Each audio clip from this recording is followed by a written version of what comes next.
Hello, नमस्कार। आज हम ऑनलाइन क्लास के अंतर्गत में बीएड प्रथम वर्ष प्रथम प्रश्न पत्र चाइल्डहुड एंड ग्रोइंग के अंतर्गत में आज हम ऑनलाइन क्लास के अंतर्गत में जो प्रथम यूनिट चल रही थी, तो इससे पूर्व हमने वातावरण और वंशानुक्रम के बारे में अध्ययन किया। तो आज हम इस प्रथम यूनिट के अंतिम पड़ाव पर परिवार का बाल विकास में किस प्रकार का योगदान है उसके बारे में हम अध्ययन करेंगे।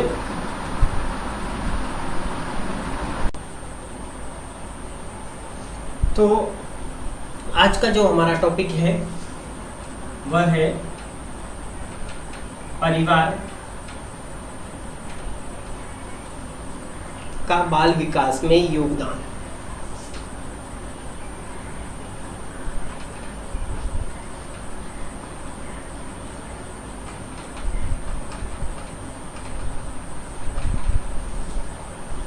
परिवार का बाल विकास में किस प्रकार का योगदान रहता है। बालक जब परिवार में रहता है, जब जन्म के 3-4 वर्ष परिवार के संपर्क में रहता है, व्यतीत करने का समय रहता है, तो उस समय वह परिवार के बहुत सारी बातों का उस पर प्रभाव पड़ता है, चाहे परिवार की का हो या विद्यालय।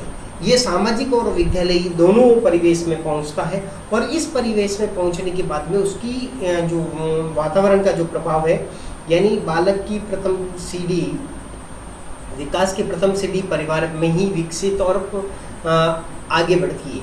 तो इसी क्रम में आगे बढ़ते हुए वह परिवार के संस्कार, गतिविधियां हैं, वह बहुत सारे परिवार से सीखता है।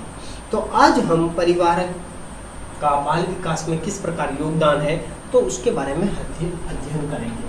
पहला बिंदु आता है, शरीर से शुरू करते हैं अपन शारीरिक विकास। शारीरिक विकास पर परिवार का प्रभाव।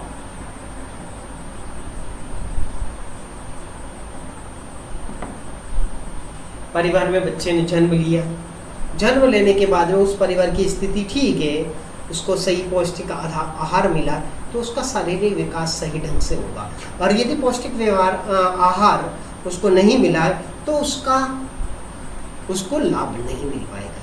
कुछ परिवार के लोग सुबह उठकर व्यायाम करते हैं, योग करते हैं और सुबह घूमने जाते हैं, स्वच्छ वातावरण में घूमते हैं, तो उसका प्रभाव भी बालक के ऊपर पड़ता है, जिससे बालक का स्वास्थ्य उत्तम बनता है। तो यह बालक के व्यवहार और उसके परिवार के ऊपर डिपेंड करता है। फिर दूसरा आता है मानसिक। अब मानसिक विकास पर क्या प्रभाव पड़ता है? देखिए, स्वस्थ शरीर में ही स्वस्थ मस्तिष्क का निवास होता है, इसलिए यदि बालक स्वस्थ रहेगा, उसका सही संपूर्ण ढंग से सही विकास हुआ है, तो उसका प्रभाव उसके मस्तिष्क पे पड़ेगा और उसके मस्तिष्क पर प्रभाव पड़ेगा तो वह सर्वश्रेष्ठ होगा।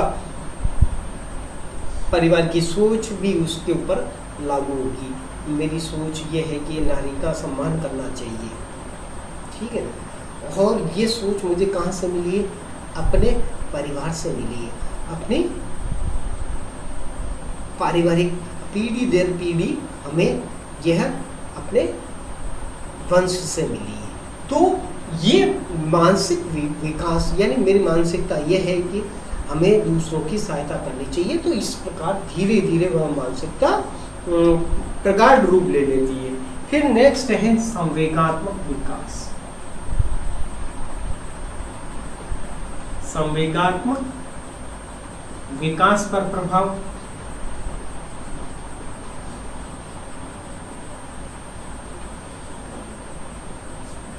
इसके अंतर्गत में परिवार में माता पिता तथा परिवार के अन्य सदस्यों को संवेगात्मक स्थिरता पाई जाती है। मुझे क्रोध ज़्यादा आता है तो मेरे बच्चों को, मेरे होने वाले बच्चों को, उनको भी क्रोध ज़्यादा आएगा। और मेरा व्यवहार विनम्र है तो उनके व्यवहार में भी वह स्थिरता आएगी। तो यह संवेगात्मक का भी बहुत प्रभाव पड़ता है परिवार का।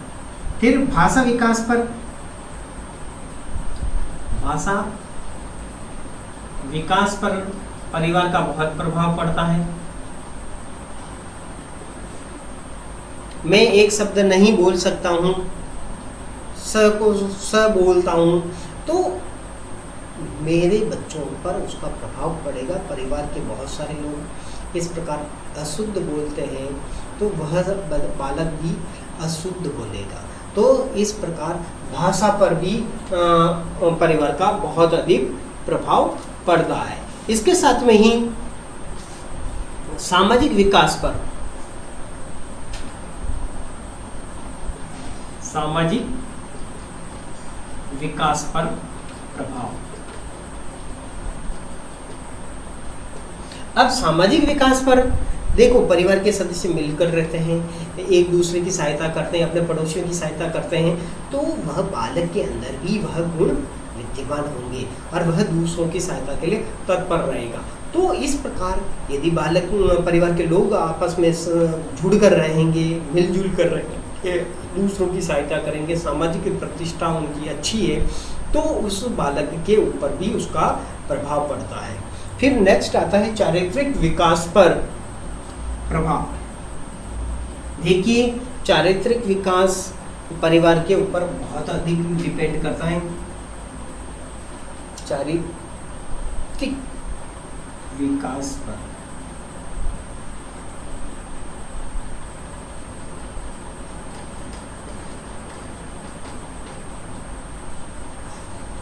अब देखिए, चरित्र, यदि परिवार के सदस्य उच्च चरित्र वाले हैं तो बालक जो भी होगा वह भी उच्च चरित्र वाला होगा और इसका सीधा सा प्रभाव बालक के विकास पर पड़ता है और बालक वह अपनी योग्यता और उसको भी उसके अनुरूप बनाएगा।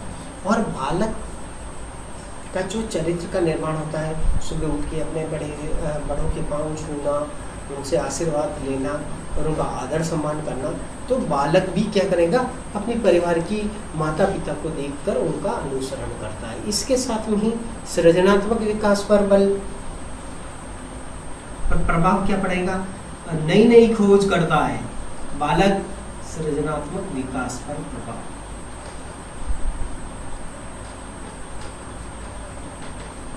अब देखिए, परिवार में रह के बालक नवीन खोज करता, आज कोई नया सामान घर पे लाए तो बालक के अंदर बहुत सारी जिज्ञासाएं होती, तो वह नए प्रयोग भी करना से प्रारंभ करता है। तो नवीन प्रयोग में परिवार के लोगों को उसकी सहायता करनी चाहिए, जिससे उसकी सृजन शक्ति है उसका विकास हो सके। तो इसमें परिवार का बड़ा योगदान रहता है। फिर शैक्षिक विकास पर प्रभाव। फिर नेक्स्ट आता है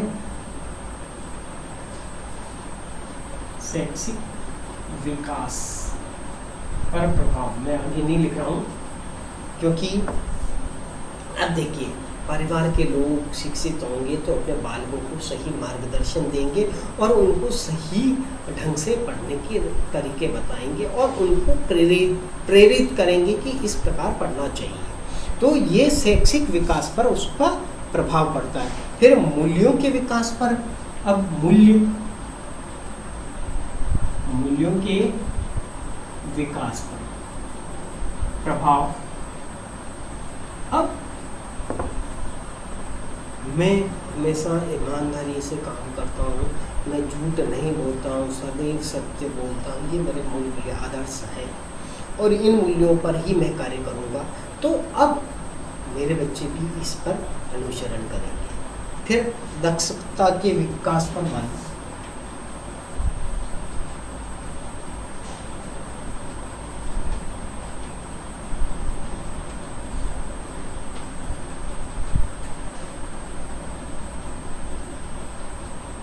अब दक्षता, यानी किसी कार्य में दक्ष हूँ, मैं टीचर हूँ, ठीक है ना, तो मैं टीचर हूँ, मेरी इसमें दक्षता धीरे धीरे बढ़ती जाएगी मैं यदि नियमित अभ्यास करूँगा और इसका प्रभाव मेरे बच्चों को देख पड़ेगा, वह भी धीरे धीरे अभ्यास करेंगे तो इसमें दक्षता आती जाएगी, यानी अपनी एक व्यावसायिक योग्यता उसमें विकसित हो जाए। तो आज हमने परिवार का बाल विकास में योगदान के बारे में पढ़ा है। अब मैं आपको एक और टॉपिक इसी के अंतर्गत ऐड कर देते हैं। परिवार के साथ में मैं यहाँ विद्यालय ऐड कर देता हूँ। परिवार ऑब्लिक विद्यालय का बाल विकास में योगदान, तो यही 10 पॉइंट उसमें भी आएंगे। और वही योगदान जैसे शारीरिक विकास में विद्यालय में जाते ही पीटी परेड कराते नहीं कराते हैं, योग कराते हैं नहीं कराते हैं, तो उससे बालक का विकास होता है। तो वही सारे बिंदु आएंगे। इसलिए मैं ये परिवार के साथ में विद्यालय भी दिया है, ताकि आपको निकट भविष्य में इस प्रकार के कोई भी प्रश्न आ जाता है तो आप इसके प्रति सजग रहें। आज हमारा ये प्रथम ये जो टॉपिक है परिवार का बाल विकास में योगदान या विद्यालय का बाल विकास में योगदान, ये टॉपिक यहीं समाप्त होता है। हमारी जो प्रथम यूनिट है वह लगभग पूर्ण हो चुकी है और सेकंड यूनिट अपने जो दूसरे टीचर हैं सुरेश जी सर, उन्होंने करवा दी है। और तो हम जो अगली नेक्स्ट यूनिट है, चाहे तो थर्ड है चाहे फोर्थ है, वह हम शुरू करेंगे। और तो अब आपके जो भी जितना भी पढ़ाया जाता है उसका आप रिवीजन करिए और उसको बहुत अधिक सशक्त रूप से पढ़ाई करिए, क्योंकि इस महामारी में हमें सबको अपना अपना योगदान देना है।